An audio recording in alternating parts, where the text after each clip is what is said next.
एक बेहतरीन ज़िंदगी जीने के लिए ये स्वीकार करना बहुत ज़रूरी है कि सब कुछ सबको नहीं मिल सकता है। तो हेलो दोस्तों, आई होप आप लोग बहुत अच्छे से होंगे, बहुत मज़े में होंगे और सब मस्त होकर रह रहे होंगे। आज जा रही हूँ पनीर की सब्ज़ी बनाने। तो इसके लिए मैंने पनीर को फ्राई कर लिया है तेल में और कुछ खड़े मसाले तेल में डालकर, और उसमें टमाटर, प्याज, लहसुन और अदरक का पेस्ट डाल दिया है।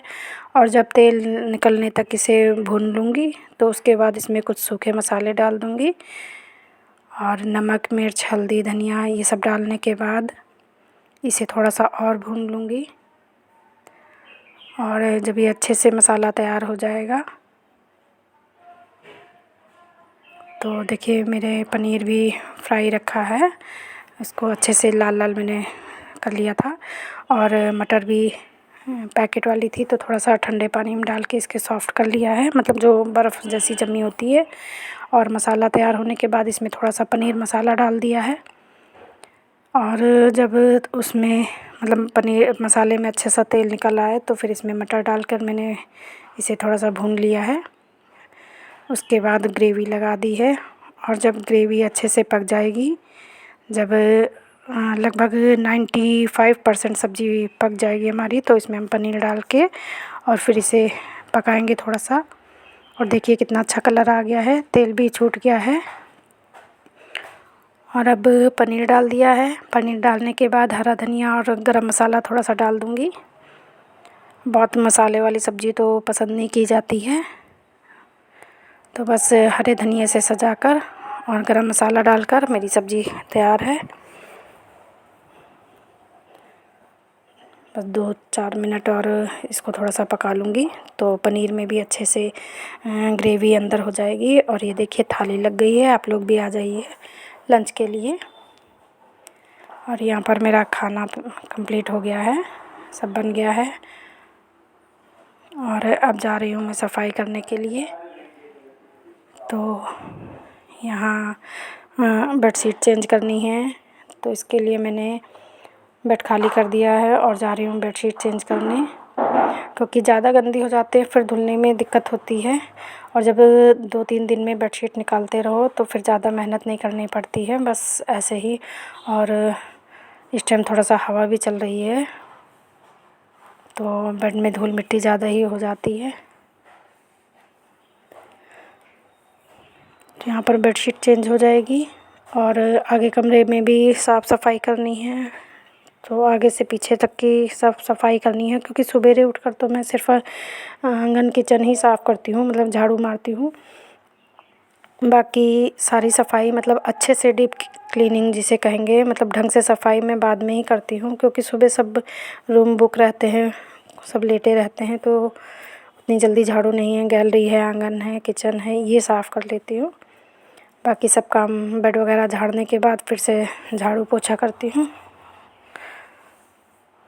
तब मतलब बाद में घर साफ़ करो तो फिर साफ़ बना रहता है। एक बार सवेरे कर देती हूँ, उसके बाद फिर कर देती हूँ, क्योंकि उसके बाद जब दोपहर का टाइम होता है तो फिर अपना जो भी क्राफ्ट का है, सिलाई है, ये सब काम करो तो घर नहीं गंदा होता।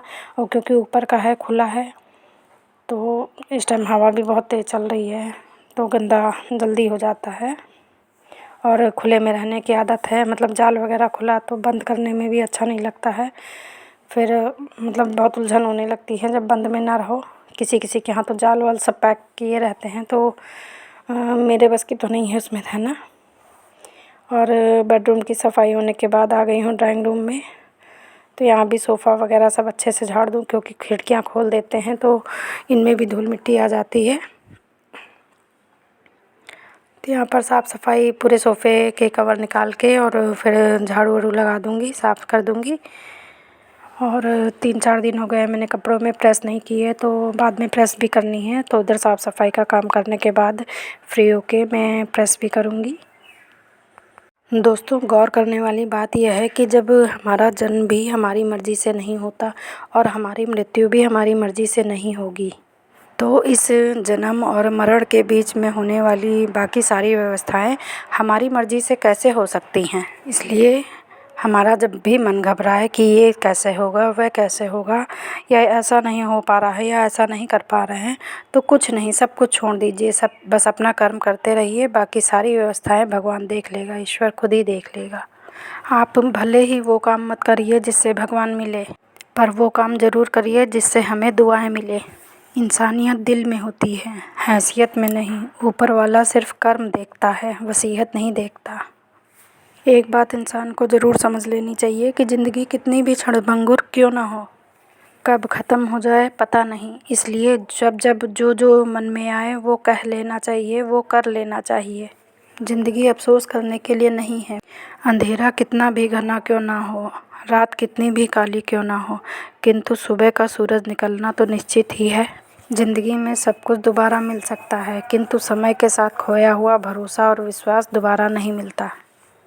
दोस्तों, लोगों की बातों से कभी भी परेशान मत होना, क्योंकि जब हालात बदलते हैं तो लोगों के बोल अपने आप बदल जाते हैं।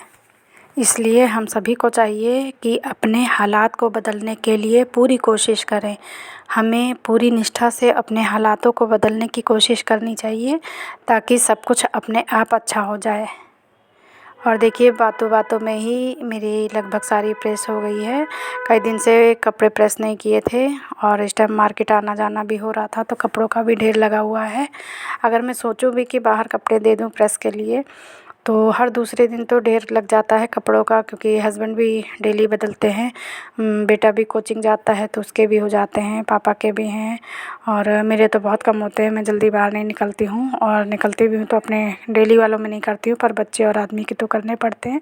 तो इसलिए मैं बाहर कपड़े भी नहीं देती हूँ, क्योंकि हफ्ते में 1-2 कपड़े हों तो चलो दे दो, और डेली डेली है तो फिर सबसे समस्या तो हो जाएगी, लाने ले जाने वाली कौन दे। उससे अच्छा है टाइम निकाल कर आधा घंटे में 10 कपड़े तो हो ही जाते हैं। फटाफट से कपड़े प्रेस करते जाओ और फोल्ड करके रखते जाओ, अपने हाथ का काम अपना ही होता है। तो यहाँ पर देखिए, सारा दिन का काम हो गया मेरा, और अब बारी आई है शाम की सब्ज़ी बनाने की। तो ताज़ी ताज़ी भिंडी अभी दरवाजे से निकल रही थी तो ली गई है, फिर इसको धो के मैंने सुखा लिया है, पोंछ लिया अच्छे से, और प्याज और लाल मिर्च काट के मैंने इसको छौंक दिया है। तो बस आज का ब्लॉग इतना ही। अच्छा लगे तो प्लीज़ लाइक कीजिएगा, शेयर कीजिएगा, और चैनल पर नया है तो सब्सक्राइब कर लीजिएगा, और बेल आइकन को भी प्रेस कर लीजिएगा। कल फिर मिलेंगे। Bye bye, take care.